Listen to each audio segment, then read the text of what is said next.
वक्रतुण्ड महाकाय सूर्यकोटि समप्रभा निर्विघ्नं कुरु मे देवा सर्वकार्येषु सर्वदा।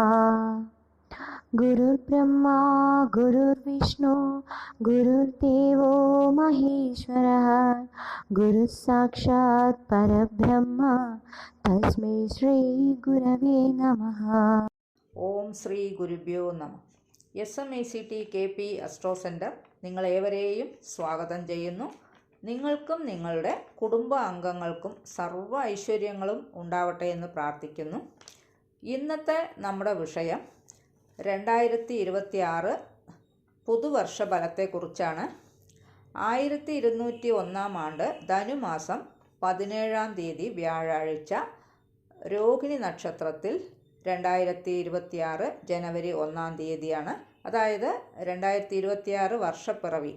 2026 ജനുവരി 1 മുതൽ 2026 ഡിസംബർ 31 വരെയുള്ള പുതിയ വർഷം എങ്ങനെയായിരിക്കുമെന്ന് നമുക്ക് പരിശോധിക്കാം.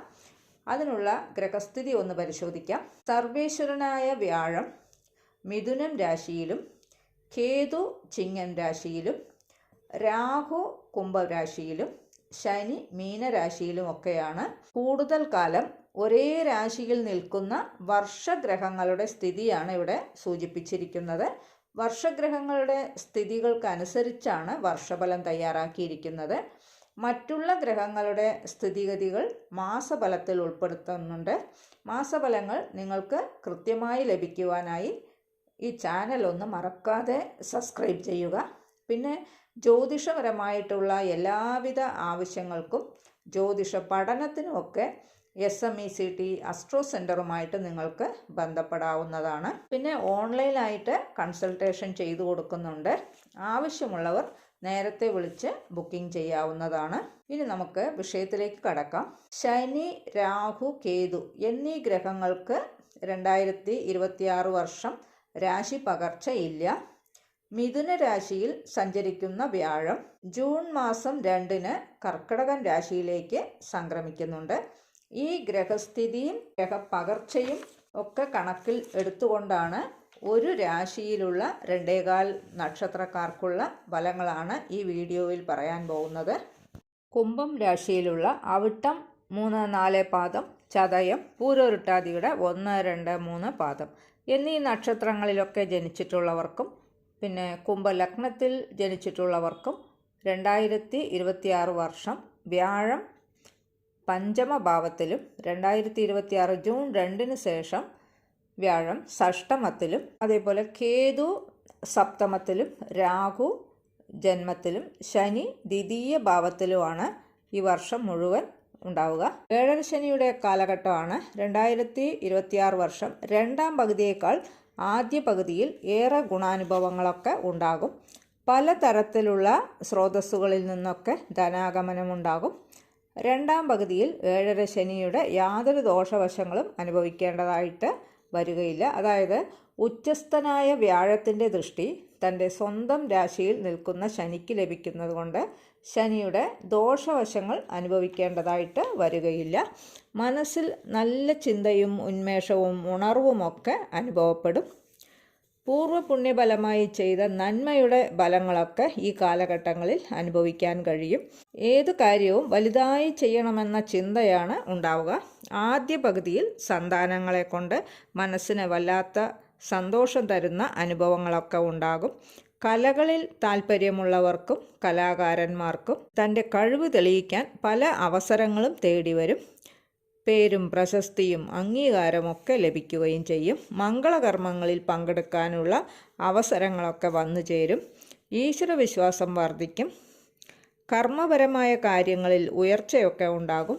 പുതിയതായി ജോലിയൊക്കെ അന്വേഷിക്കുന്നവർക്ക് ജോലി ലഭിക്കും. ജോലി മാറാൻ ആഗ്രഹിക്കുന്നവർക്ക് രണ്ടാം പകുതി വളരെയേറെ ഗുണം ചെയ്യും. ഉദ്യോഗാർത്ഥികൾക്ക് ഉദ്യോഗത്തിൽ സ്ഥാനക്കയറ്റവും ശമ്പള വർധനവും അംഗീകാരവും പേരും പ്രശസ്തിയുമൊക്കെ ഉണ്ടാകും. ധനപരമായ കാര്യങ്ങളിൽ യാതൊരുവിധ പ്രശ്നവും ഉണ്ടാവുകയില്ല. വിവാഹാലോചനയുമായി മുന്നോട്ട് പോകുന്നവർക്ക് ചില തടസ്സങ്ങൾ ഉണ്ടായ ശേഷം മാത്രമേ വിവാഹം നടക്കുകയുള്ളൂ. ദമ്പതികൾ തമ്മിൽ അസ്വാരസ്യങ്ങൾ ഉണ്ടാകാനുള്ള ഇടയുണ്ട്.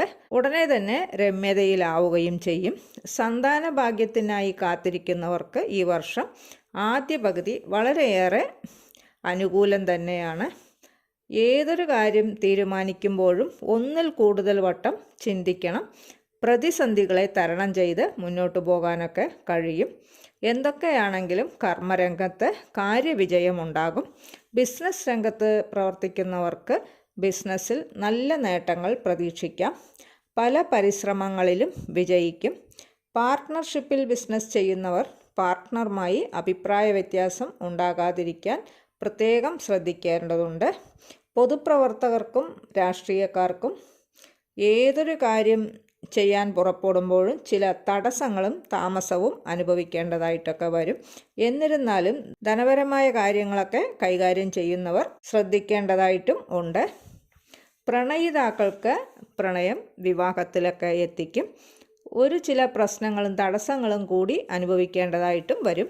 വിദ്യാർത്ഥികൾക്ക് പഠനത്തിൽ ശ്രദ്ധ കേന്ദ്രീകരിക്കാൻ കഴിയും. ഉന്നത വിദ്യാഭ്യാസത്തിനൊക്കെ ആഗ്രഹിക്കുന്നവർക്ക് ഉന്നത വിദ്യാഭ്യാസത്തിന് പോകുന്നവർക്ക് ആഗ്രഹിക്കുന്ന സ്ഥലത്ത് തന്നെ പ്രവേശനമൊക്കെ ലഭിക്കും. ആത്മീയപരമായ കാര്യങ്ങളിൽ താല്പര്യം വർദ്ധിക്കും. യോഗ, ധ്യാനം എന്നിവയൊക്കെ പഠിക്കുകയും അവയൊക്കെ അഭ്യസിക്കുകയുമൊക്കെ ചെയ്യും. ദീർഘദൂര യാത്രയ്ക്കുള്ള യോഗവും കാണുന്നുണ്ട്. തീർത്ഥാടന യാത്രകളൊക്കെ പോകാൻ കഴിയും. വിദേശത്തേക്കൊക്കെ പോകാൻ ആഗ്രഹിക്കുന്നവർക്ക് ആഗ്രഹം സഫലമാകും. വിദേശത്ത് ജോലി ചെയ്യുന്നവർക്ക് ജോലിയിൽ ഉയർച്ചയും ശമ്പള വർധനവും ഒക്കെ ഉണ്ടാകും. ആഗ്രഹിച്ച രീതിയിൽ തന്നെ നിക്ഷേപങ്ങളൊക്കെ നടത്താൻ കഴിയും. വ്യാപാര വ്യവസായ രംഗത്ത് പ്രവർത്തിക്കുന്നവർക്ക് നല്ല രീതിയിൽ വിപുലപ്പെടുത്തിയെടുക്കാൻ കഴിയും. വൻ നിക്ഷേപങ്ങൾ ഉണ്ടാവുകയും ചെയ്യും. സുഹൃത്തുക്കൾ തമ്മിൽ അഭിപ്രായ വ്യത്യാസം ഉണ്ടാകാതിരിക്കാൻ പ്രത്യേകം ശ്രദ്ധിക്കണം. സുഹൃത്തുക്കളുടെ വാക്കുകൾ കേട്ട് ചില അബദ്ധങ്ങളിൽ ചെന്ന് ചാടാനുള്ള ഇടയും ഉണ്ടാകും. കുടുംബത്തിൽ ചില അസ്വാരസ്യങ്ങൾ ഉണ്ടാകാനിടയുണ്ട്. ശ്രദ്ധിക്കുക. മറ്റുള്ളവരുടെ അനാവശ്യമായ കാര്യങ്ങളിൽ ഇടപെടാതിരിക്കുക. വ്യവഹാരങ്ങൾ, കേസ്, വഴക്ക് എന്നിവയൊക്കെ ഉണ്ടാകാനുള്ള ഇടയുണ്ട്. കോടതിയിൽ വഴക്ക്, പ്രശ്നങ്ങളൊക്കെ ഉള്ളവർക്ക് സമയം അത്ര അനുകൂലമല്ല. ആരോഗ്യകാര്യങ്ങളിൽ പ്രത്യേകം ശ്രദ്ധിക്കേണ്ടതുണ്ട്. ജലജന്യ രോഗങ്ങൾ, ശ്വാസ സംബന്ധമായ രോഗങ്ങൾ, കൊഴുപ്പ്, ഹൃദയ സംബന്ധമായ പ്രശ്നങ്ങൾക്കൊക്കെ കൂടുതൽ സാധ്യത കാണുന്നുണ്ട്. എല്ലാ കാര്യത്തിലും ഒരു അലസതയുണ്ടാകും. മാതാവിൻ്റെ സ്നേഹവും സുഖവുമൊക്കെ അനുഭവിക്കാൻ കഴിയും. മാതാവിൽ നിന്ന് ധനപരമായിട്ടുള്ള നേട്ടങ്ങളും ഉണ്ടാകും. മാതാവിൻ്റെ കുടുംബവുമായിട്ടൊക്കെ നല്ല ബന്ധത്തിൽ തുടരും.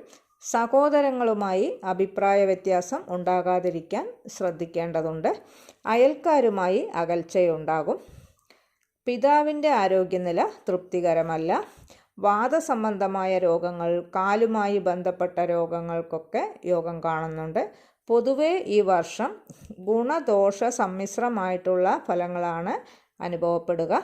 ചില ദോഷവശങ്ങൾക്കായി മഹാവിഷ്ണുവിനെ പ്രീതിപ്പെടുത്തുക. വിഷ്ണു സഹസ്രനാമം ജപിക്കുക. നാഗങ്ങൾക്ക് 100 പാലും അഭിഷേകം ചെയ്യുക. ഗണപതിക്ക് കറുകമാല സമർപ്പിച്ച് പ്രാർത്ഥിക്കുക. പിന്നെ നവഗ്രഹ പ്രതിഷ്ഠയുള്ള ക്ഷേത്രങ്ങളിൽ ക്ഷേത്രദർശനമൊക്കെ നടത്തി പ്രാർത്ഥിക്കുക മൂലം ദോഷവശങ്ങൾക്കൊക്കെ ശമനമുണ്ടാകുന്നതാണ്. നിങ്ങളുടെ ജനനകാല ഗ്രഹനില പ്രകാരം നടക്കുന്ന ദശ അപഹാര ചിത്രങ്ങൾ കൂടി അനുകൂല നിലയിലാണ് എങ്കിൽ മുകളിൽ പറഞ്ഞ എല്ലാ കാര്യങ്ങളും മുഴുവനായി നിങ്ങൾക്ക് അനുഭവിക്കാൻ കഴിയും. ഈ ചാനൽ ഇതുവരെ സബ്സ്ക്രൈബ് ചെയ്യാത്തവരാണെങ്കിൽ ചാനൽ ഒന്ന് സബ്സ്ക്രൈബ് ചെയ്യുക. പിന്നെ വീഡിയോ ഇഷ്ടപ്പെട്ടുവെങ്കിൽ ലൈക്ക് ചെയ്യുക.